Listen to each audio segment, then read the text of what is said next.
Da, da, ba, da, da, da. Hello, everyone. We'll be getting started very shortly. Let me shout this out on Twitter. There we go. Okay, now let's get started. In Search of Ancient Astronauts Part 2. And this should be good for a laugh.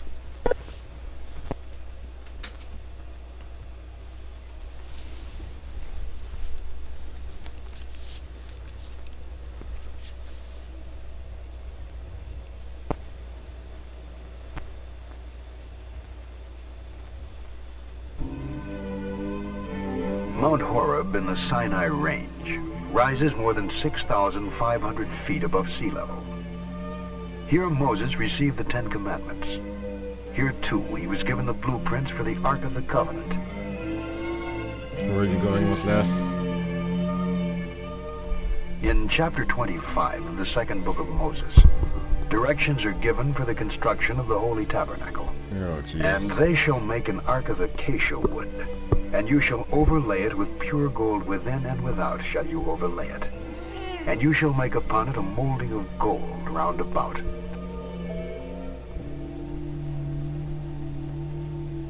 Moses was to provide special shoes and clothing, which would properly insulate his workmen.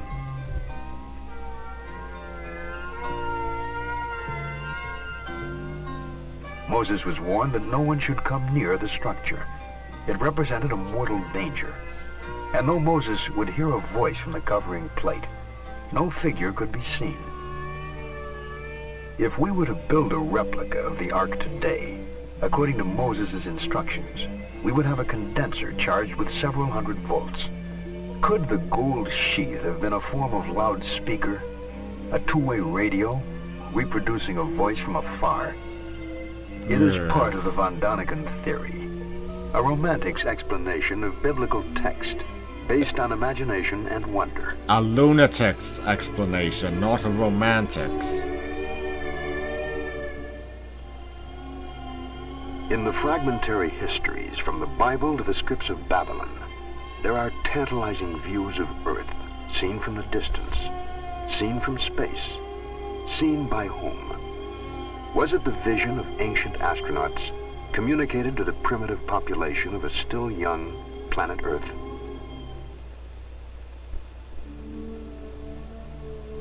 If we were to land on a strange planet, we would probably avoid its magnetically disruptive poles. If travelers from outer space were to land here, a likely location, almost on the equator, would be Egypt.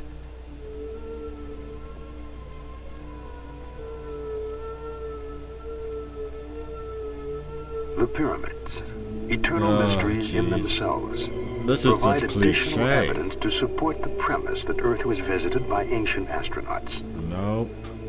The Great Pyramid rises to a height of 477 feet. 2,300,000 stone blocks, each a crushing 2.5 tons, each perfectly fitting, climb toward the sky. The stones were transported from the Macadam Mountains on the far side of the Nile.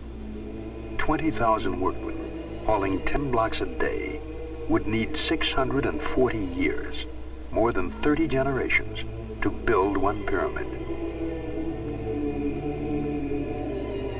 To some, the massive structures were not designed as tombs for the pharaohs, but are in reality vast astronomical calculators. Oh, jeez. Passageways, for example, from the interior, Well, actually, point directly that's at the accurate, North so I Star, shouldn't go, oh, jeez, the way just back yet. to the heavens. If we multiply the height of the pyramid by 1 billion, it equals almost exactly the distance from the Earth to the Sun. At the end of the 16th century, the Dutch mathematician Ludolf arrived at the figure pi, by which one can determine the circumference of a circle. If we divide the perimeter of the base of the pyramid by twice the height, we get exactly the figure pi, which Ludolf only found 4,000 years later. All All the evidence leads von Daniken to conclude that the pyramid is linked to the arrival of visitors from outer space, and that they may have used it as a marking place, a map reference for navigation. Nope, nope, nope, nope. When modern Egypt chose to construct the Aswan Dam, there stood one obstacle. The flooding would submerge the 3,000-year-old temple of Abu Simbel. Over 100 nations answered UNESCO's plea to save the monument. Latest equipment and engineering techniques were used. Still, it took 3 years to accomplish, because centuries were needed for the original builders to create the temples. It is probable they honor no single pharaoh. They stand, however, in they tribute honor to the gods of the Ramesses the sun, Great. It was center of made in Egyptian his religions, lifetime. and to those who return from Earth to the skies. Oh, jeez.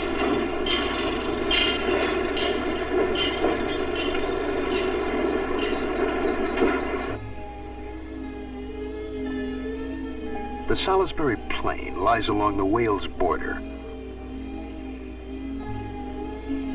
A large mound rises ominously from the level expanse. The legends surrounding it suggest that it was a place of burial, not unlike the pyramids of Egypt. Close by stands Stonehenge, rock formations strewn about like so many toy blocks. It is believed to have been built 2,000 years ago. According to legend, Merlin, the magician of King Arthur's court, transported the huge slabs by magical incantations from what is now Scotland. Recent studies have employed computers to measure the distances and placements of the stones. These findings prove to some extent that Stonehenge served as a giant calendar and observatory. By visually lining up specific points, an almost exact calculation can be made as to the movement of the stars and planets. Even with computers, it has taken us years to arrive at these figures. 2,000 years ago, this area of England was inhabited only by primitive tribal people. Some still believe that Stonehenge is a temple built by the ancient Druids, the priests of the pagan Celts, and was the site of witches' conclaves and human sacrifice. Celts! The Druids still exist and continue to conduct their religious services on this site. It has been suggested that the Druids may not have built this place, but simply taken it over as their shrine. If so, then there is no trace of who might have built and left it behind. Oh, jeez. Stonehenge too? Whole civilizations that disappeared. It has happened too many times to be coincidence. What next? The CN Tower? No, wait, I don't think that was completed yet when this was released. Guarding the headwaters of the Amazon River are the ruins of Machu Picchu, an outpost of Peruvian Inca society. Let's face it, those ancient astronauts. Some archaeologists suggest that the Incas found they could not extend their empire into the treacherous Amazon jungle. Attribute something as so, modern as here that they to stopped, aliens. and here they died. There is a curious folk legend surrounding the origin of this fortress. It is said to have been built by a divine race of light-skinned, auburn-haired descendants of the god Verachochus, who arrived in a flaming chariot. Nothing remains of these supposed people, but the legend goes on to say that they abandoned their citadel and returned to the skies. They left only the ruins of their mountaintop city for us to wonder at. Of course. As they always do.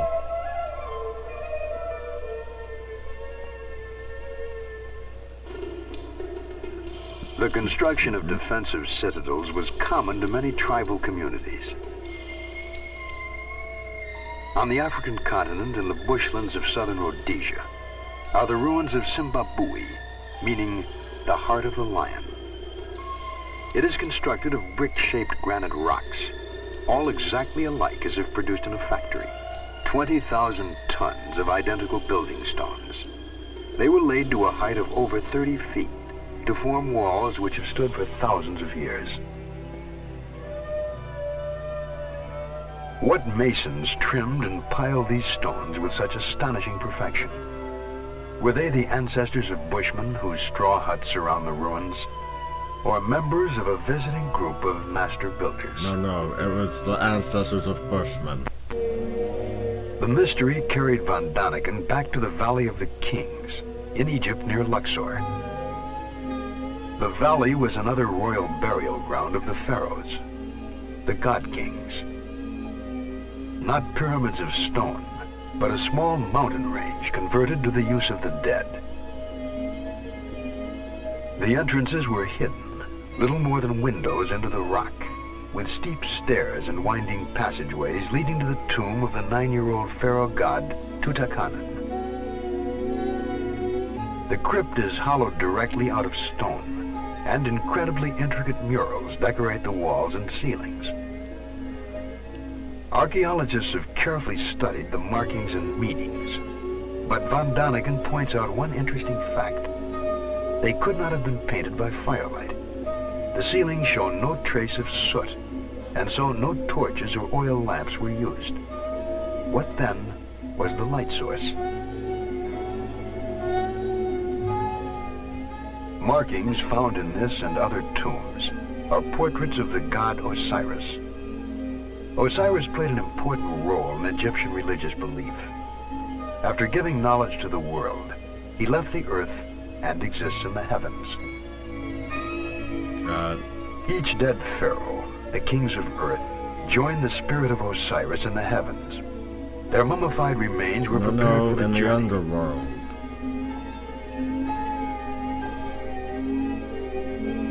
In the golden armor casing, whom were they imitating?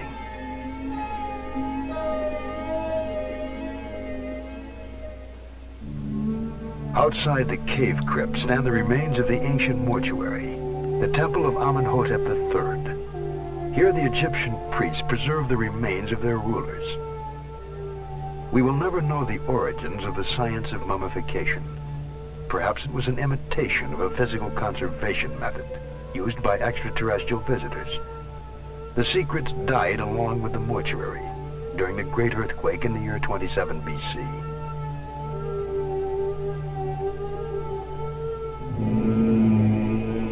Some distance away, guarding the entrance to this temple of the dead, rests the Memnon Colossi, 2,000 years old, 52 feet high, each weighing over 1,000 tons.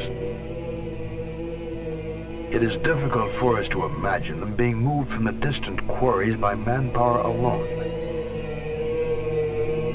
Well, guess what? They And were. so the sentinels of the temple evoke images of a time when the activity inside was directed by godlike visitors who came as masters to Earth. Yeah, they probably were moved from the quarry. I mean, transportation of building materials is The Sphinx, it's pretty symbol much of the immortal riddle, at this the point. eternal enigma, the head of a man, the body of a lion. This fierce stone creature faces the rising sun, the flaming chariot of the Egyptian gods. It is meant to protect the sunship when it lands to carry the pharaohs back to the heavens. Secrets in stone abound throughout the world. Easter Island, Isle of 1,000 mysteries, minute, lost in the watery expanse of the South Pacific, 3,000 miles off the coast of Chile. The inhabitants call their island Marakitirani, which means eyes looking up to heaven. The neighboring atoll is called the Island of the Bird People, creatures with human bodies and the heads of birds.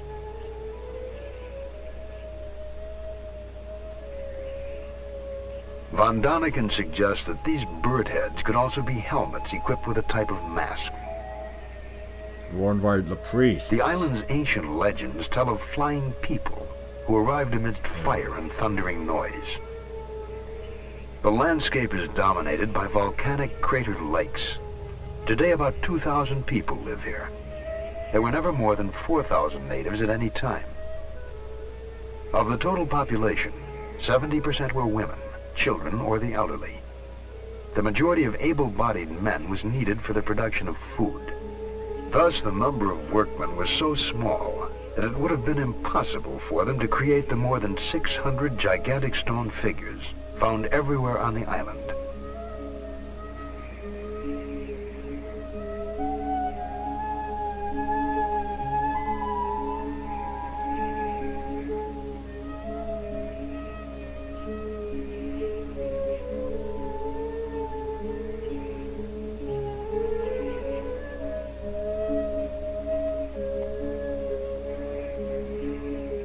Many of the stone gods stand 65 feet high and weigh nearly 400 tons. Most of the sculptures are but partly exposed. Only excavation reveals their true size. The figures are all the same. Like your An neighborhood, unusual Cyrus. type of Do you human live on wearing Easter the same Island? haughty, taciturn expression. Well, then again, Easter Island has a pretty common garden decoration.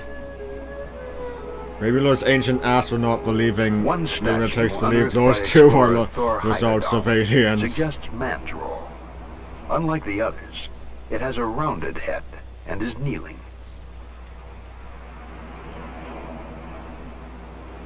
The workshop at the volcanic crater, Ranoraraku, has stone so hard that repeated hammering with a stone chisel hardly scratches it. The colossi carved here were removed to distances as much as 12 miles from this location. There was no army of slaves for labor, no wood for rollers, nor the slightest traces to suggest that the sculptures were dragged across the I'm island. so sorry. And so they lie here, mute, eyes looking up to heaven.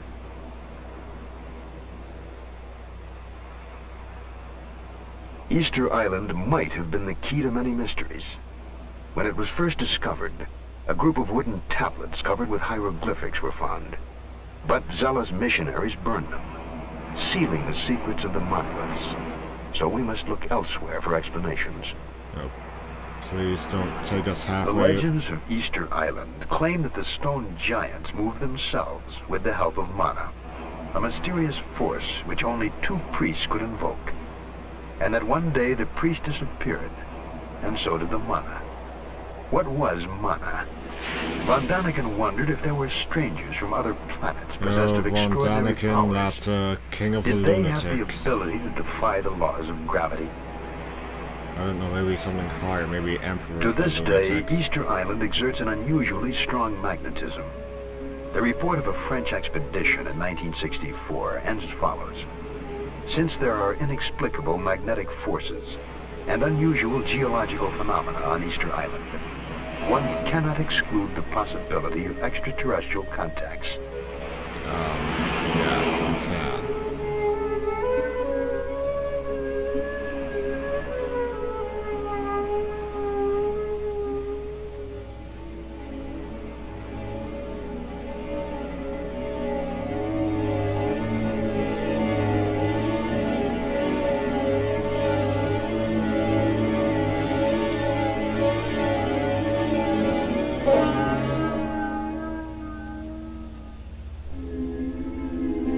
Almost on a direct line from Easter Island is the Bay of Pisco, along the coast of southern Peru.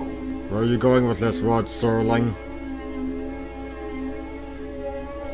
From the ground, there is what appear to be a meaningless set of lines. Wendigos. But from a high altitude, they form a trident 300 feet long, They're, pointing the way inland.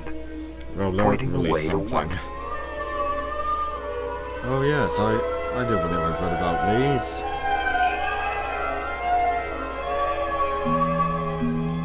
Across the scorched and rocky terrain are spread the remains of deserted ancient cities. An entire civilization, now vanished, once flourished around the mysterious plain of Nazca. Yes, the plain of Nazca. Lines running toward us, away. Lines which mean nothing from the ground.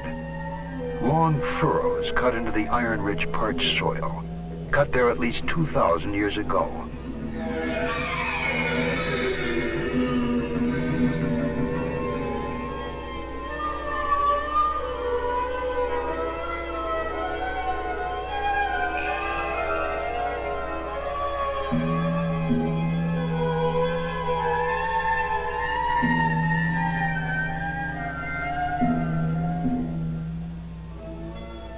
From a great height, from an aircraft for instance, the lines fall into focus. We see a spider, an eagle, Oh yeah, skinwalkers, they're a peacock, something also. Yeah, peacock? and a hummingbird, And none of which can be recognized from the ground. And there is no observation point, no mountain nearby overlooking the plain.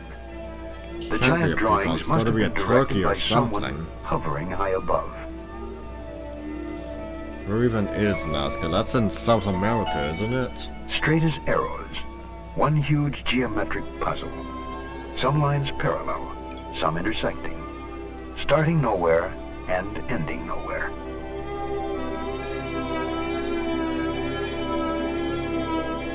Yeah, they're in Peru.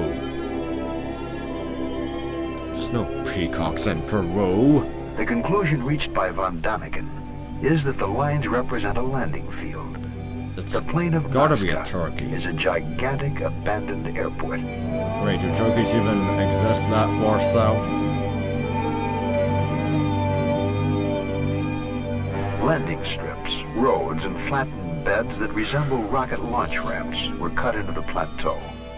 In a radius of 1,000 miles, enduring archaeological mysteries abound. And the question arises, was this the center, the base camp of an ancient astronaut colony? Probably not.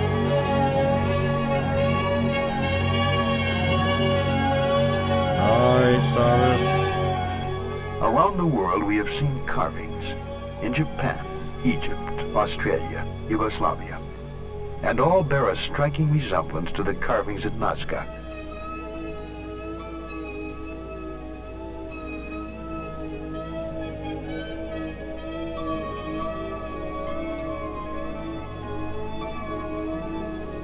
Was Earth visited by creatures, astronauts from another planet?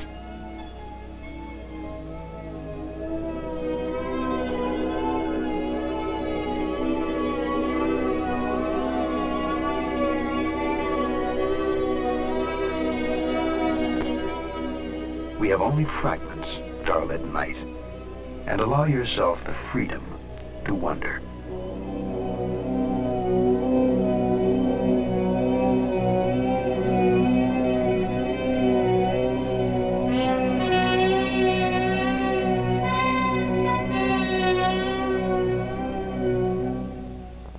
Is that it? All around the globe, giant radio telescopes are scanning the stars for signals. Yeah. Some are even sending signals, not to anyone in particular, but to anyone who may be able to hear them. By some incredible coincidence, perhaps we will establish a dialogue with an extraterrestrial community, even if that conversation is only a matter of meaningless blips and dots. NASA recently launched an aluminum greeting card into space, addressed in effect to whom it may concern. Etched on the plaque are the nude figures of a man and a woman, 2-digit computer code numbers, and a diagram showing Earth's location within the 9 planets of our solar system. A message to whatever intelligent life there may be in the universe. Hello from Earth to some wandering ancient astronaut. NASA is especially interested in the possibility of life on the planet Mars. The Jet Propulsion Laboratory in Pasadena, California, has had a direct line to Mars via the Mariner 9 spacecraft, which has been taking extensive photographs as it orbits the red planet. Mars is a world significantly like the Earth in terms of atmosphere, temperature, and gravity. It is also the closest and easiest to explore in depth. To date, no recognizable life has been detected. But the same was true of previous Mars missions. The last time photographs were taken, scientists agreed that there was definitely no life on Mars. However, the smallest area the spacecraft's camera could focus on was 3 miles wide. Therefore, the only things we might have missed are a couple of mile-long elephants. I'm sorry, elephants? Dr. Carl Sagan is one of the directors of the Mariner mission exploring Mars. And he has a special interest in the possibilities of intelligent life in the universe. The question arises, might there have been a visit to the Earth in historical times? There are popular books on this subject. It's an idea which people find exciting. It's a kind of scientific justification of theological belief which people would rather believe in any case. It's kind of modern dress for old-time religion. Well, what about that? Is that possible or not? I can only say that you can't exclude the possibility, but there's not a smidgen of evidence that is compelling.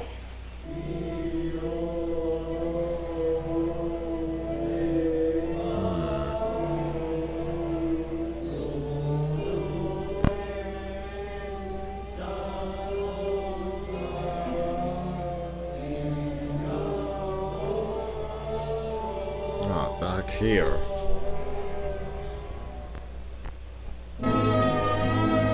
Yeah, well, that's In Search of Ancient Astronauts Part 2, and that's it. Next time we're going to be taking a break from watching things and gonna play Metroid Fusion. I'll see you next